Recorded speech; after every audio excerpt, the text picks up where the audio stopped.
Assalamualaikum warahmatullahi wabarakatuh. Perkenalkan, saya Hikmah Yulianti dengan NIM C1C021058 dari R9 Akuntansi. Nah, pada kesempatan kali ini saya akan menjelaskan mengenai aspek keperilakuan pada akuntansi pertanggungjawaban. Baiklah, di sini saya akan menjelaskan mengenai akuntansi pertanggungjawaban. Jadi, akuntansi pertanggungjawaban atau responsibility accounting itu merupakan istilah yang digunakan dalam menjelaskan akuntansi perencanaan serta pengukuran dan evaluasi kinerja organisasi sepanjang garis pertanggungjawaban. Garis pertanggungjawaban ini itu meliputi pendapatan serta biaya-biaya yang diakumulasikan dan dilaporkan oleh pertanggungjawaban. Tujuan akuntansi pertanggungjawaban adalah memastikan bahwa individu-individu pada seluruh tingkatan di perusahaan itu telah memberikan kontribusi yang memuaskan terhadap pencapaian tujuan perusahaan secara menyeluruh. Akuntansi pertanggungjawaban itu adalah komponen yang penting dari sistem pengendalian keseluruhan di suatu perusahaan. Nah, kemudian penjelasan mengenai akuntansi pertanggungjawaban versus akuntansi konvensional. Jadi di sini akuntansi pertanggungjawaban berbeda dengan akuntansi konvensional dalam hal cara operasi direncanakan dan cara data akuntansi diklasifikasikan serta diakumulasikan. Akuntansi pertanggungjawaban itu meningkatkan relevansi dari informasi akuntansi dengan menetapkan suatu kerangka kerja untuk perencanaan, akumulasi data, dan pelaporan yang sesuai dengan struktur organisasional dan hierarki pertanggungjawaban dari suatu perusahaan. Nah, akuntansi pertanggungjawaban ini melaporkan baik siapa yang membelanjakan uang tersebut maupun apa yang dibeli oleh uang tersebut. Oleh karena itu, akuntansi pertanggungjawaban itu menambahkan dimensi manusia pada perencanaan, akumulasi data, dan pelaporan.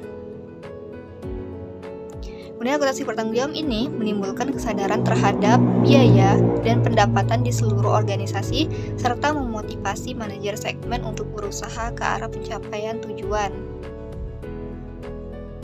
Lalu pembahasan mengenai jaringan pertanggungjawaban. Akuntansi pertanggungjawaban itu didasarkan pada pemikiran bahwa seluruh biaya dapat dikendalikan dan masalahnya hanya terletak pada penetapan titik pengendaliannya. Untuk tujuan ini, itu maka struktur organisasi perusahaan itu dibagi-bagi ke dalam suatu jaringan pusat-pusat pertanggungjawaban secara individual. Untuk memastikan jaringan tanggung jawab dan akuntabilitas berfungsi dengan mulus, struktur organisasional suatu perusahaan itu harus dianalisis. Selain itu, laba dan beban sebenarnya dari tanggung jawab tersebut itu ditentukan secara hati-hati. Untuk menciptakan struktur jaringan pertanggungjawaban yang efisien, tanggung jawab dan lingkungan dari wewenang untuk setiap individu dari eksekutif puncak sampai ke karyawan itu di tingkat paling rendah harus didefinisikan secara logis dan jelas. Jaringan pertanggungjawaban yang berfungsi dengan baik itu harus mengandung kesesuaian yang sempurna antara tanggung jawab dan wewenang di semua tingkatan. Kemudian jenis-jenis pusat pertanggungjawaban. Nah, pusat-pusat pertanggungjawaban atau responsibility center individu itu berfungsi sebagai kerangka kerja untuk mengukur dan mengevaluasi kinerja dari manajer segmen. Pusat pertanggungjawaban dikelompokkan ke dalam 4 kategori. Nah, pusat pertanggungjawaban tersebut itu dapat berupa pertama pendapatan atau revenue center, kemudian pusat biaya atau cost center, laba atau profit center, kemudian terakhir adalah investasi atau investment center. Nah, jumlah dan jenisnya ini akan bergantung pada ukuran pusat tersebut, struktur organisasinya, preferensi manajemen puncak, serta gaya kepemimpinannya. Nah, di sini saya akan menjelaskan 4 jenis dari pusat pertanggungjawaban. Pertama, pusat pendapatan. Jika tanggung jawab utama seorang manajer adalah penghasilan pendapatan, maka segmennya ini sebaiknya diperlakukan sebagai pusat pendapatan. Contoh-contoh dari pusat pendapatan itu meliputi departemen pemasaran, pusat distribusi, bagian barang jualan di toko serba ada, atau tenaga penjualan individu. Yang kedua adalah pusat biaya. Pusat biaya ini merupakan bidang tanggung jawab yang menghasilkan suatu produk atau memberikan suatu jasa. Manajer yang bertanggung jawab atas pusat biaya itu memiliki diskresi dan kendali hanya atas penggunaan sumber daya fisik dan manusia yang diperlukan untuk melaksanakan tugas yang diberikan kepadanya.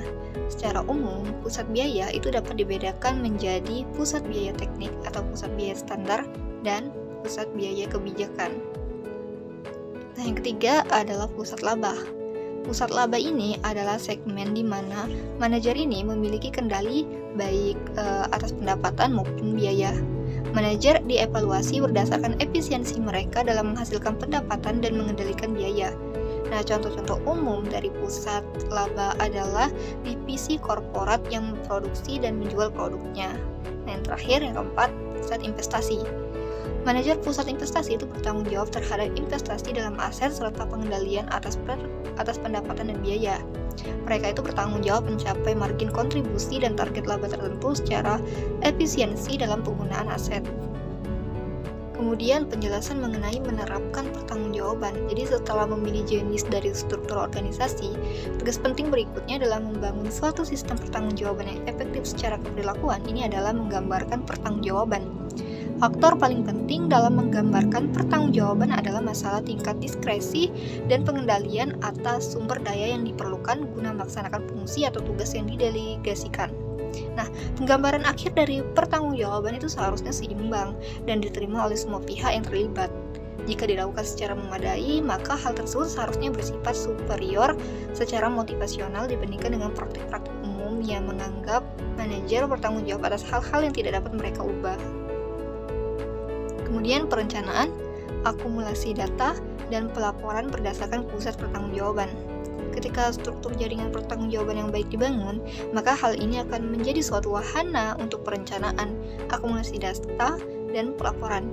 Nah, perencanaan di sini meliputi anggaran pertanggungjawaban. Jadi anggaran pertanggungjawaban ini untuk maju secara kronologis, maka disusunlah anggaran yang membebankan target biaya dan pendapatan pada setiap segmen jaringan.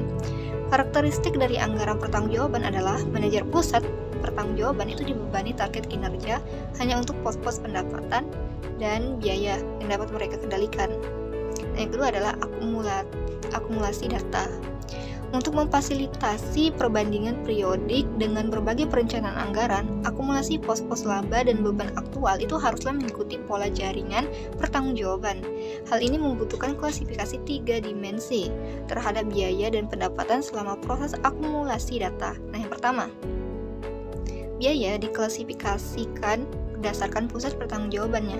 Yang kedua, dalam setiap pusat pertanggungjawaban, biaya tersebut diklasifikasikan berdasarkan bisa atau tidaknya biaya tersebut dikendalikan. Yang ketiga, biaya tersebut diklasifikasikan berdasarkan jenis biaya atau pos-pos pelaporan seperti gaji, perlengkapan, bahan baku, dan sewa. Nah, yang ketiga adalah pelaporan pertanggungjawaban. Produk akhir dari hasil sistem akuntansi pertanggungjawaban adalah laporan pertanggungjawaban atau laporan kinerja secara periodik. Laporan-laporan ini itu merupakan media lewat di mana biaya-biaya itu dikendalikan, efisiensi manajerial itu diukur, dan pencapaian tujuan itu dinilai. Nah, yang terakhir, pembahasan mengenai asumsi keperilakuan dari akuntansi pertanggungjawaban. Perencanaan pertanggungjawaban, akumulasi data, dan sistem pelaporan itu didasarkan pada beberapa asumsi berikut yang berkenaan dengan operasi dan perilaku manusia. Yang pertama, manajemen itu berdasarkan pengecualian atau MBE mencukupi untuk mengendalikan operasi secara efektif. Yang kedua, manajemen berdasarkan tujuan atau MBO akan menghasilkan anggaran biaya standar, tujuan organisasi, dan rencana praktis untuk mencapainya yang disetujui bersama. Yang ketiga, struktur pertanggungjawaban dan akuntabilitas mendekati struktur hierarki organisasi. 4. Para manajer dan bawahannya itu rela menerima pertanggungjawaban dan akuntabilitas yang dibebankan kepada mereka melalui hierarki organisasi. 5. Sistem akuntansi pertanggungjawaban itu mendorong kerjasama dan bukan persaingan. Baiklah, sekian penjelasan dari saya mengenai aspek keperilakuan pada akuntansi pertanggungjawaban. Lebih dan kurangnya saya mohon maaf. Wassalamualaikum warahmatullahi wabarakatuh.